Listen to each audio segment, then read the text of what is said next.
This is the Brave New Coin Crypto Conversation, hosted by Andy Pickering. Hi everyone, Andy Pickering here. I'm your host and welcome to the Crypto Conversation, a Brave New Coin podcast where we talk to the people building the future in the Bitcoin, blockchain and cryptocurrency space. Hi everyone, I know we're all hurting right now. Crypto has taken a beating, and Goldman Sachs says flatlining is the best case for stock-heavy portfolios. Flatlining? Zero returns? Sheesh. In situations like these, we can take a cue from the world's best investors, because a groundbreaking Ernst & Young study last year revealed that 8 in 10 ultra-high net worth individuals invest in alternatives. However, Bank of America's CIO recommends investing in one specific high-performing alternative to rescue your cash. He's talking about fine art. 2/3 of millionaires already hedge against inflation with art, according to UBS, because the last time inflation was this high, art appreciated by an unprecedented 33.2% annually. Now, obviously, most folks don't exactly have tens of millions lying around to start buying Banksys and Basquiat's, but that's where Masterworks comes in. They're helping people keep their cash intact by offering fractional investments in the top 1% of the art world. And with a recession on the horizon, they've seen signups increase by 320%. That, combined with the fact that they speak to every investor to make sure art is right for them. That means there's a wait list, but I'm hooking you guys up with priority access to skip the line, and it's as easy as going to masterworks.com and using promo code CryptoConversation. That's masterworks.com, promo code CryptoConversation, and you can see important Regulation A disclosures at masterworks.com/CD. Again, that's masterworks.com, and use the promo code CryptoConversation to skip the line. And now, folks, it is on with the show. My guest today is Aditya Das. Aditya, of course, is an analyst here at A Brave New Coin, and Aditya is here because today we're going to do a podcast on the merge. Of course, it is the biggest news in crypto. It's probably been the biggest narrative in crypto this year, really. And man, I've been meaning to do a podcast on the merge for some time, and for one reason or another, never really got around to it. But suddenly it is the merge week, so I thought that Aditya and I could get together, acknowledge what is quite a significant milestone, and not just for Ethereum, but really for blockchain crypto as a whole. So that's it, really. Welcome to the show, Aditya. Hey, Andy. Great to be here. Happy merge week. Happy merge week indeed. And one of my one of my favorite quotes about the merge is, I think it's from the guys at Delphi Digital. I think one of the reports they did earlier in the year, I think it was, but it always kind of stuck with me. They said something like they were talking about being a little bit skeptical of the timing of the merge, given that Ethereum is notoriously loose with their development roadmap, shall we say? But that's fair enough. They've got to get it right. But one of the things that Delphi said is, that, as I say, they were skeptical on the timing of the merge ever since Vitalik said that there is a 50 to 75% chance that people who are born today will live to see the year 3000, and Vitalik himself hopes to be immortal, and he's taking all these kind of anti-aging drugs and funding a lot of that anti-aging research as well. So I don't mean to poke too much fun at Vitalik there, but I just think that's fascinating. What do you reckon? Yeah, no, I mean, I think the merge was initially meant to happen in 2016. So the fact that it's happening in 2022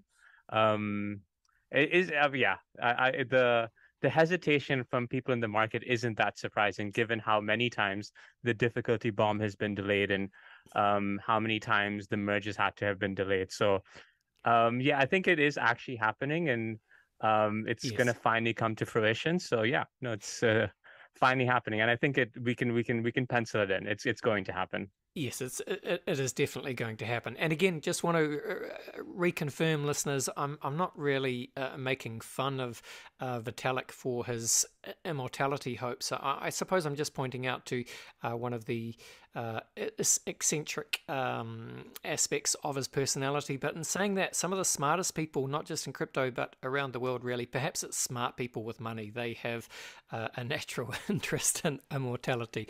Go figure. Anyway, let's keep it to the merge. Aditya, why don't we kick this off? Do you want to just give a quick summary, perhaps, of what you see happening in the markets as we begin the merge week? Sure. In the very, very short term, overnight, Bitcoin has popped while Ethereum has dropped. And when I say overnight, I mean here in New Zealand. So yeah, I think Bitcoin's up about 3% in the last 24 hours, and Ethereum is down 3%. So we're kind of seeing a counter trade with money shifting from Ethereum into Bitcoin. This may seem a little bit counterintuitive given that the merge is just a few days away and, there's hype. But yeah, I mean, if we've been a part of markets for any amount of time, you realize that there's this buy the rumor, sell the news type event. So yeah, with the merge happening probably a few days away, people are trading a little bit cautiously. Like you said, there's a lot could go wrong. A lot has gone wrong before. It's such an unprecedentedly large upgrade that it's breaking new ground. So I think some traders are playing it a little bit safe. The other factor to consider is that both assets probably bottomed in mid-June. ETH bottomed at around $880 or $900 and currently trades for $1,700. BTC probably bottomed at around like 18,000, 17,500, like that area, and now only trades for about 22,000. So I think traders are playing like kind of the safe game and are like, okay, let's circulate some of our ETH profits into BTC because we've made a lot of money on this merge trade. So let's just play it safe and see how this plays out before re-entering the Ethereum trade.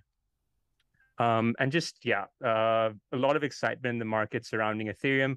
One of the coolest features people are talking about is that Google now has a little ETH doodle. And if you Google the merge or Ethereum merge, you'll get an automatic timer published by Google.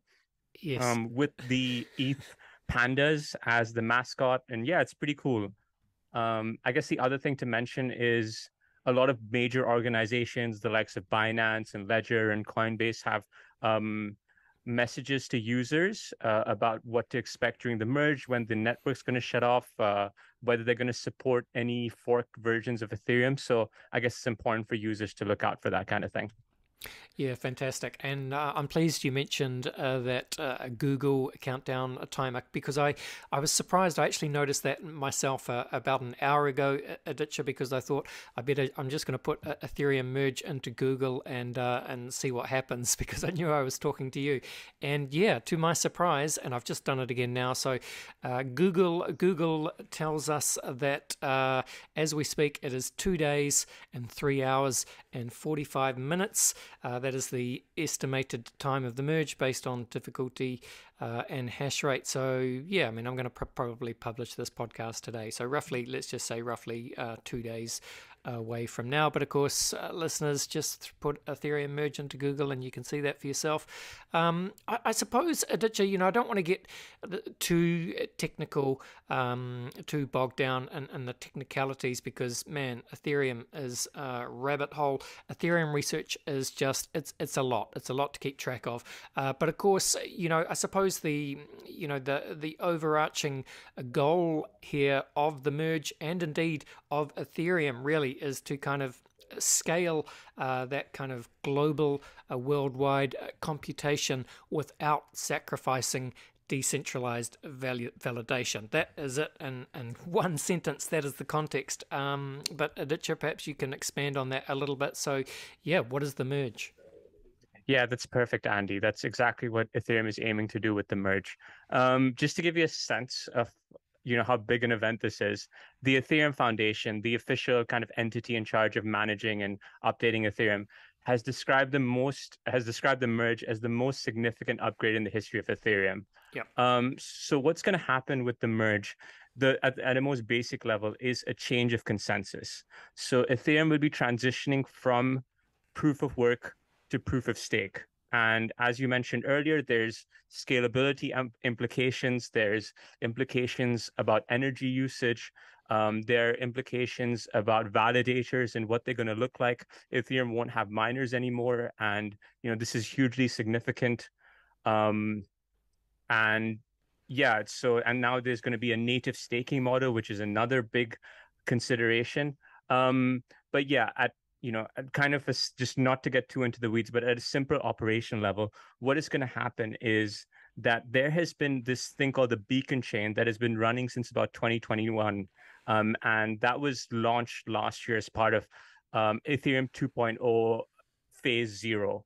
And the beacon chain uses a proof of stake consensus model, and it has been running independently for about the last year. The Ethereum mainnet that we use today and everybody uses today has been running with proof of work. So what's going to happen is that the proof of work chain is going to have a difficulty bomb deployed. So the difficulty is going to skyrocket to the point where it's no longer sustainably mineable using proof of work. So what the Ethereum mainnet is going to do is it's going to transfer over consensus responsibilities to the beacon chain. So now we're going to have an execution layer, which is the Ethereum mainnet that we still use today and we all know and love. But consensus is going to transition to the beacon chain. So we're going to have a consensus layer and an execution layer. And Ethereum has never operated like this before. And it's the first step towards Ethereum becoming a sharded blockchain with multiple layers and different blockchains doing different things.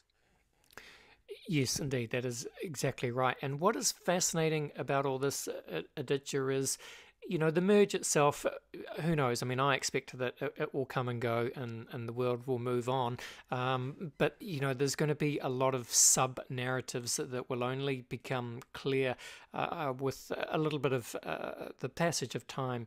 Really, a lot of that is around the narratives around proof of stake versus proof of work, whether they can both be equally strong, decentralized, censorship resistant consensus algorithms or not.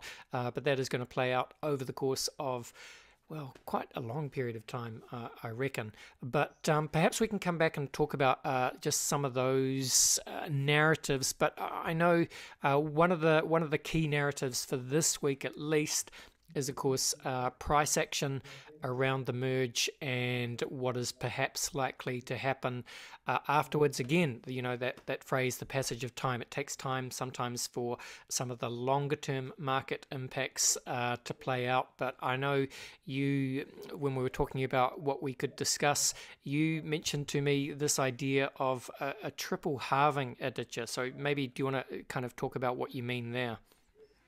Yeah, I like the term triple halving. It's a great mission statement for Ethereum bulls. It's really wow, and Greek catches eyebrows and gets attention. So I think most people, if you've been around in crypto markets for a period of time, are aware of the Bitcoin halving.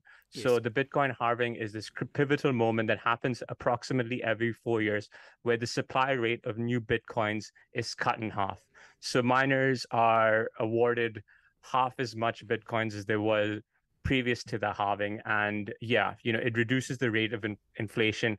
It creates this supply shock. And what excites traders is it has this really triggering effect for bull runs. So like clockwork, every time that there's a Bitcoin halving, we enter kind of a multi-month period of momentum driven by this supply shock. So the triple halving is being called as such because just like the halving, what is going to happen post proof of stake is the inflation rate of Ethereum is going to be slashed significantly. With the halving, with the Bitcoin halving, the emission rate is cut by 50%. With the merge, analysts are predicting, and again, this is not solidified and not official, but the emission rate is going to be cut by 90%. So the amount of new Ethereum created each day is going to reduce by about 90%. And this is because proof of stake validators need to be paid much less than proof of work miners. It's just the nature of the model. It's less energy intensive. it requires less processing powers, less processing power. It's less expensive to run. So therefore, the validators don't need to be paid as much. And because the validators don't need to be paid as much through inflation, that's the nature of the model. It just cuts the amount created each day. So yeah, what the bulls are saying is that this 90% cut at one moment is going to be the equivalent of 12 years in Bitcoin time. So this is 3 halvings packaged into just a single event. So it's a massive, massive slash in inflation, and an intense supply shock. And with each of the Bitcoin halvings, the first halving, the second halving, the third halving, and expectations for the upcoming fourth halving, we've seen Bitcoin go on 2 to 3 year bull runs, and prices have tripled. And probably like a year or two after the halving, Bitcoin has hit new all-time highs. The current all-time high price of Ethereum is about 4K, and most, because of this triple halving effect, are predicting the price of ETH to go anywhere from 10K to 60K, given what happens to Bitcoin during its halvings. Well, that's taken me by surprise, actually, a little bit, Aditya. That's that's a bullish statement, 10K to 60K. Yeah, and I mean 10K is conservative. Like if you look at places like Bankless and the Ethereum bullish, like the bullish Ethereum analysts, like the Raul Pauls of the world, the people who are big Ethereum fans, they're expecting big numbers for Ethereum. And yeah, a year or two from now, once that supply shock really kind of kicks in and people realize, hey, Ethereum is becoming more scarce. Yeah, it's anyone's guess how far it could push up. Fascinating. Will be fascinating indeed then to see if that does play out, and if so, on what timeline. I suppose the other big part of this transition to proof of stake really is the environmental narrative, right? So, do you want to just what are your thoughts on that side of things? Yeah, everybody from the World Economic Forum to, governments have criticized proof of work for being this really energy intensive consensus model. Right now, Ethereum probably consumes as much energy as like a medium-sized country, like, I don't know, like the Philippines or a place like that. But now with the merge, miners, I mean, we won't have miners anymore, but validators, the people who publish blocks, will be competing, and not even competing, but will be determined based on the size of their stake. And buying Ethereum or allocating stake is very different from deploying hardware or using processing power. So the Ethereum Foundation say after the merge, the energy usage of the Ethereum blockchain will drop by 99.95%. And this is just based on the nature of the consensus. With proof of work, the consequence for publishing a bad block is that you've wasted hardware or power. With proof of stake, the punishment for publishing a bad block is you lose your staked ether. It gets slashed. So it's a fundamentally different way of securing a blockchain that relies not on energy and power, but on a commitment to the network because you've staked a network's native asset. And yeah, because of this huge cut in energy, it's got huge implications in terms of ESG. So that's environmental social governance. So, previously, large entities or funds have had like an aversion to adding Bitcoin to their balance sheets because it's this energy hog. It's bad for the environment. And Ethereum used to be proof of work, so it's a smaller token, and it's a smaller coin, and it's also uses energy kind of similar to Bitcoin. So why would we even consider it? But now that if Ethereum uses this consensus model that is environmentally friendly, it may lean to large investors favoring it, because if they have like an ESG mandate, adding Ethereum becomes less of an issue than adding Bitcoin. So there is this narrative that bulls are pushing, that because Ethereum is now so much more ESG friendly, large institutions and entities will be willing to add it to their balance sheets. Right, got it. Well, and again, I mean, there's just there'll be some nuance there as well, but you're exactly right. And again, I just think I can't emphasize enough how interesting it is going to be. I think probably over the next decade to see the different directions taken by Bitcoin on proof of work and Ethereum proof of stake, and yeah, really what happens there, which one turns out to be, as I say, the most censorship resistant and the most, I suppose, investable as an asset, and yeah, the most environmentally friendly. Lots to think about. I suppose then, Aditya, then, so you said, I think, you know, the bulls, the Ethereum bulls, if you like, speculating anything from a 10K to 60K ETH seems quite ambitious to me, but look, this is crypto. What's been happening with ETH in the meantime, though, as we come up to merge week? Yeah, so I kind of touched on it earlier, but the last 2 months for ETH have been super strong. Yes. You know, rising from about 900 to touching $2,000 at one point, and now it currently hovers at about 1,700. So yeah, you know, really strong price performance over the last 2 months. But you know, parallel to the merge, a lot of other assets have also been performing strongly, and there have been a lot of macro tailwinds that have, you know, been boosting Ethereum alongside the merge. And Ethereum has been performing well. Bitcoin has been performing well, maybe not quite as well, but has also been performing well. The S&P 500 has been performing well. Other crypto assets have been performing well. And yeah, kind of what we've seen in the last 2 months is things like energy prices sort of dropping in the US looking like it might be able to avoid a recession. Just sort of this, you know, lockdown barriers sort of dropping. So yeah, it's just been a better investor environment than we saw in the first half of 2022. So one of the merge has been, you know, a really strong factor in why the price of Ether has performed well in the last 2 months. There've also been a few other tailwinds. The other thing to mention with crypto is, you know, when Ethereum hit those lows in May and June, it was kind of in the midst of, you know, the Three Arrows capital chaos and the Celsius chaos.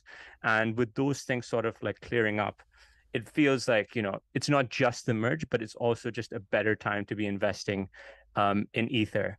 Yeah, I guess the other thing to mention with Ether is because, you know, post the merge, we're going to have native Ether staking, and you won't have to rely on like third parties or counterparties like Aave and Compound. People have really been staking their Ethereum, and, you know, right now the Beacon chain probably offers staking of about 3.5% through platforms like Lido. But now with the Beacon chain becoming the main consensus chain for the Ethereum mainnet, the number of transactions it's going to handle is going to go way up.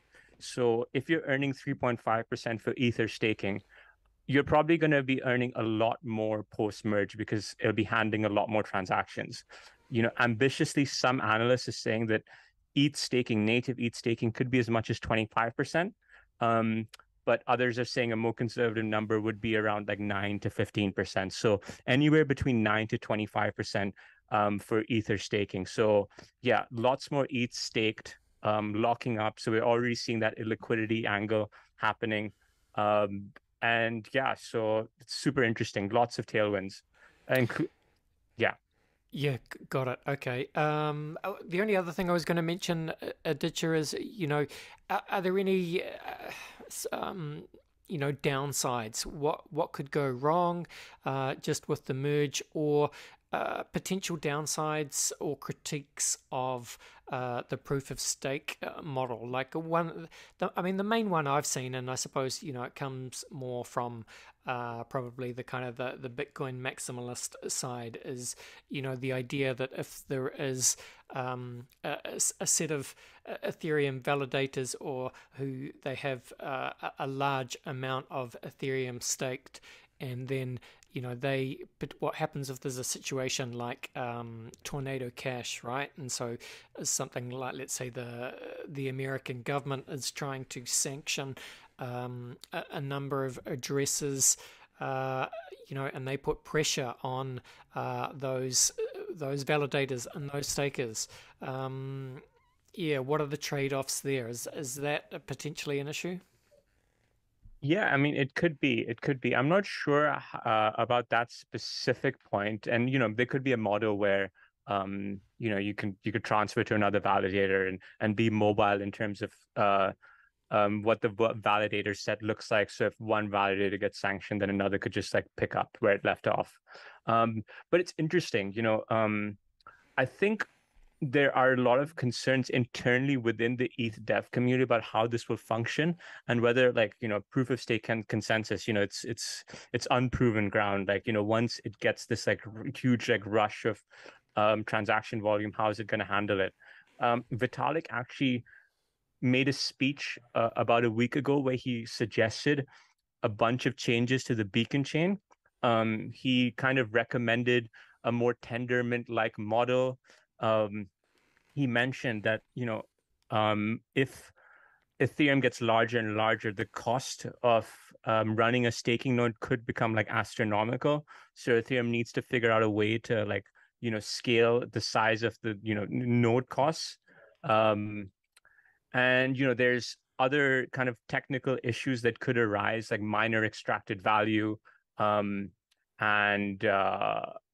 front running of transactions, and all of these things that are really going to change when Ethereum transitions from proof of work to proof of stake. So basically what I'm saying is, it's hard to predict what the issues are going to be, but there is probably going to be issues because we're fundamentally changing how the technology works, and it's probably not going to work the way people expect it to. Yeah, that's a really good way of putting it. And I think someone put that the issue that I was talking about, someone put that to Brian Armstrong, the founder CEO at Coinbase. They posed the question, Brian, if regulators ask Coinbase to censor at the Ethereum protocol level with the Coinbase validators, will you comply and essentially censor the Ethereum protocol, or would you shut down the staking service and preserve network integrity? And Brian said, I'm paraphrasing here, he said, hopefully, it's a hypothetical, hopefully we'd never get there, but I would, if we did, I would say B. And of course, so the Ethereum devs and Twitter cheerleaders and bulls and so on said, well, thank you, Brian. And I think Brian's probably been thinking more about that. And I saw, you may have seen last week, Coinbase announced that they are funding a lawsuit by 6 individuals against the Treasury Department's sanctions of the Tornado Cash smart contracts, which is just open source software code, right? So, these are quite... there's no easy answers to these kind of nitty-gritty, hypothetical, technical scenarios, but that's what's going to make the next decade in crypto so fascinating, right, Aditya? Yeah, exactly. And, I forgot to mention this, but another thing to consider is what's going to happen to all of the ETH proof of work miners. Indeed, yes. Yeah. So a lot of them are going to be homeless, and, particularly GPU miners, and ETH is the largest GPU mineable chain out there. So where they're going to end up. So there seems to be a conglomerate of Chinese miners who want to, fork Ethereum and create this new chain called ETH POW. Yeah. But yeah, it sounds like, I've just been looking at the markets, and most people are betting that it won't do too well. Right. I think that the current price of the ETH POW token, which I think goes by ETH PW, is about $18. So yeah, I think I'm not sure what's going to happen to these miners, but I think they're going to end up being very unhappy. And Ethereum's just going to move on, and these miners are just going to be a forgotten part of the history. What about Ethereum Classic? What happens to Ethereum Classic now, Aditya? Well, Ethereum Classic, it's an interesting one, has been doing significantly well price-wise. It's probably had stronger percentage gains than Ethereum has. So I said Ethereum's gone up about 100% in the last 2 months. I think for Ethereum Classic, that number is more like 250 to 300%. And that's mainly because Ethereum miners are like, okay, we have to continue mining, particularly if you're a GPU miner. We have to figure out some way to keep our machines going. And the closest thing to Ethereum is Ethereum Classic. And Ethereum Classic will be very similar to Ethereum proof of work as it exists now. Not the Ethereum proof of work, the new chain, but what Ethereum looks like today, pre-merge. So yeah, Ethereum Classic has this kind of accidental opportunity to take in these orphan miners and give them a new home. And with that will be new revenue, new capital. And we might see Ethereum Classic emerge as like an alternative chain to Ethereum. I think Vitalik's even acknowledged this. He's like, if you prefer proof of work consensus to proof of stake consensus, then Ethereum Classic is like a perfectly good chain to use. So yeah, we might see Ethereum Classic become like a proof of work alternative for people who are ideologically inclined to prefer that kind of model. And maybe Ethereum Classic will have its own Web3 ecosystem and its own dApps that, cater to that audience. Yes, indeed. Fascinating. All right, well, let's wrap this up, Aditya. I suppose, once again, obviously, it is Ethereum Merge Week. So happy Merge Week, folks. And look, let's just, for the record, what does Google say again?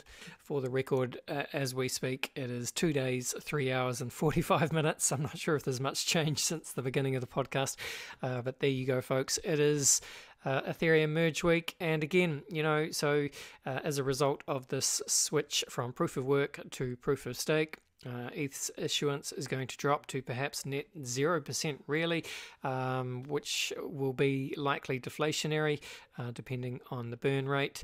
And of course, energy consumption dropped by an estimated 99.9%. Pretty amazing. All right, let's close this out. Aditya, any final thoughts? Safe trading, safe hodling. Don't worry too much. Enjoy the ride. I love it. All right.